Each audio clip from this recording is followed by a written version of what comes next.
साथ जाने वाली चीज कोई धोखा है धोखा।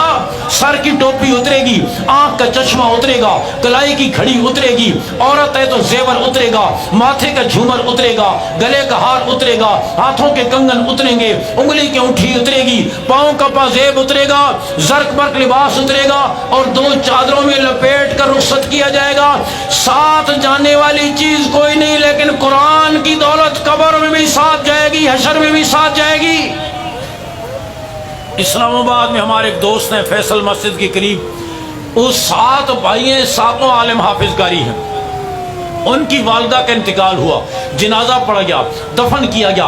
दफन के बाद जिस बुजुर्ग ने कब्र के सिराने खड़े होकर दुआ कराई, उन्होंने एक जुमला कहा कब्र ख्याल करना, जो अमानत तेरे सुपुर्द की जा रही है 7 हाफिज बेटों की माँ है। मैंने कहा ये तो कहा जा सकता है 7 हाफिज बेटों की माँ है, आलिम बेटों की माँ है, कारी बेटों की माँ है, मुफ्ती बेटों की माँ है, आलिमा बेटियों की माँ है, कारिया हाफिजा बेटियों की माँ है। ये तो नहीं कहा जा सकता ख्याल करना 7 जर्नैलों की माँ है, 7 वजीरों की माँ है, 7 मेंबरान असम्बली की माँ है, 7 पार्लियामेंटेरियन की माँ है।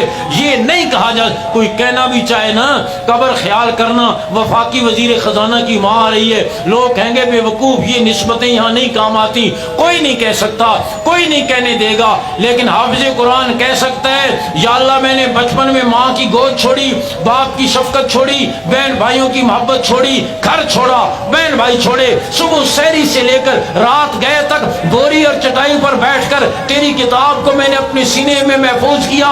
मैं तुझे इस किताब लारैब का वास्ता देता हूँ, मेरी माँ पर रहम कर दे, मेरे बाप पर रहम कर दे। वो कह सकता है। इसलिए मैं अर्ज कर रहा हूँ इन मदारिस के जरिए अल्हम्दुलिल्लाह आपकी औलादों को ये लाजवाल दौलत मिल रही है जो कभी खत्म, जिस दिन आपकी एटीएम मशीनें जवाब दे जाएंगी, जिस दिन चेक बुकें उड़ जाएंगी, जिस दिन बैंक बैलेंस खत्म हो जाएंगे, ये दौलत इंशाअल्लाह उस दिन भी काम आएगी। हदीस में आता है मैदान हशर में अल्लाह हाफिज कुरान को बुलाकर अपने सामने खड़ा करेंगे, फिर उसके माँ बाप को बुलाकर खड़ा करेंगे, इससे पूछेंगे पहचानते हो कौन है? ये कहेगा मेरे माँ बाप हैं। अल्लाह फरमाएंगे इनके गुनाहों की वजह से इन पर जहन्नम वाजिब हो चुकी थी, लेकिन तू मेरा महबूब है, तेरे सीने में मेरी किताब महफूज है, मैं तुझे इख्तियार देता हूँ अपने वालिदैन और अपने खानदान के 10 आदमी जिनको चाहो चुनकर जन्नत में ले जाओ। ये कोटा सदर के लिए नहीं, वजीर आजम के लिए नहीं, चेयरमैन के लिए नहीं, किसी जागीरदार के लिए नहीं, ये कोटा उसके लिए है जिसकी पसलियों में अल्लाह का कुरान महफूज है। मैं कहा करता हूँ कोई बाप कोई माँ अपनी बेटी को इससे कीमती जेवर, इससे कीमती अतिया नहीं दे सकते कि उन्हें कुरान मजीद की तालीम दे दें, इल्म नबूवत से आरास्ता कर दें। ये वो दौलत लाजवाल दौलत है, सारी दौलतें यहीं रह जाएंगी, दुनिया से जाते हुए साथ कोई चीज़ नहीं जाएगी। जनूबी पंजाब में एक बड़ा जागीरदार था और बड़ा फिरौन और मुतकब्बिर किस्म का, अपने डेरे पर ऊंचा बैठता, बाकी सारे लोग नीचे बैठते थे। एक दरवेश किस्म का आदमी आया, बड़ी बेतकल्लफी से आकर इसके बराबर बैठ गया। इसे बड़ा गुस्सा है, तो कौन है जो मेरे बराबर बैठ गया? उस दरवेश ने कहा मैं भी जागीरदार हूँ। उसने कहा तू कहाँ से जागीरदार है? इस इलाके के जितने जागीरदार हैं मैं सबको जानता हूँ। उसने कहा मैं भी जागीरदार हूँ। कितनी जमीन है तेरी? वो दरवेश कहने लगा तेरे बराबर, या हो सकता है तुझसे कुछ ज्यादा ही हो। उसने कहा मेरे बराबर कैसे? उस दरवेश ने कहा मरने की देर है, तेरी मेरी जमीन बराबर हो जाएगी, बल्कि मेरा कद तुझसे जरा बड़ा है तो तुझसे थोड़ी ज्यादा ही हो जाएगी। ऐसे तो नहीं होता किसी जागीरदार की और खान की कब्र 20 कनाल में बनाई जाए और गरीब की छोटी सी बनाई जाए, सबकी नाप तोल कर एक जैसी बनाई जाएगी। साथ जाने वाली चीज कोई नहीं, धोखा है धोखा। मेरे दोस्तों, कुरान अजमत वाला, जो कुरान के साथ जुड़ गया वो भी अजमत वाला। आम कपड़ा होता है कपड़े की दुकान पर थान के साथ, पाक ना पाक, वजू बेवजू, हर एक उसको हाथ लगाता है, लेकिन 1 मीटर कपड़ा कट कर कुरान मजीद का गुलाफ बन गया। अब जो इज्जत कुरान की वो इज्जत उस कपड़े की।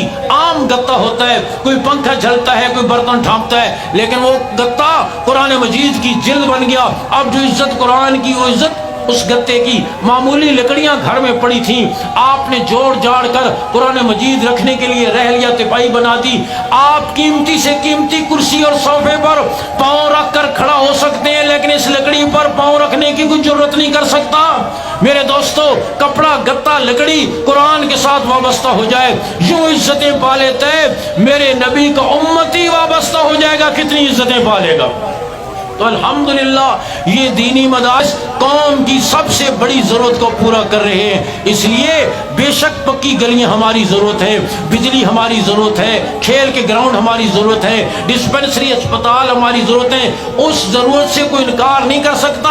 لیکن میرے دوستو، بجلی کی روشنی نہ ہوئی، سورج چاند کی روشنی ہم سے کوئی نہیں چھین سکتا، پکی گلیاں نہ ہوئی، کچی میں گزارا ہو جائے گا، اعلیٰ مکان نہ ہوئے، لوگ خیموں جھونپڑوں فٹ پاتھوں پر بھی زندگی کے دن پورے کر کے چلے جاتے ہیں، لیکن بتاؤ رب کو راضی کیے بغیر کوئی قبر میں چلا گیا، اس کا کیا بنے گا؟ اس لیے ہماری اولادوں کی، ہمارے خاندانوں کی، ہمارے شہروں کی، ہمارے تاجروں کی، تمام طبقات کی، امت مسلمہ کے ہر طبقے کی، بلکہ انسانیت کے ہر طبقے کی پہلی اور بنیادی ضرورت اللہ کے دین کے ساتھ وابستگی ہے۔ دعا کریں اللہ ہمیں ان مدارس کے ساتھ اور مضبوط وابستگی نصیب فرمائے۔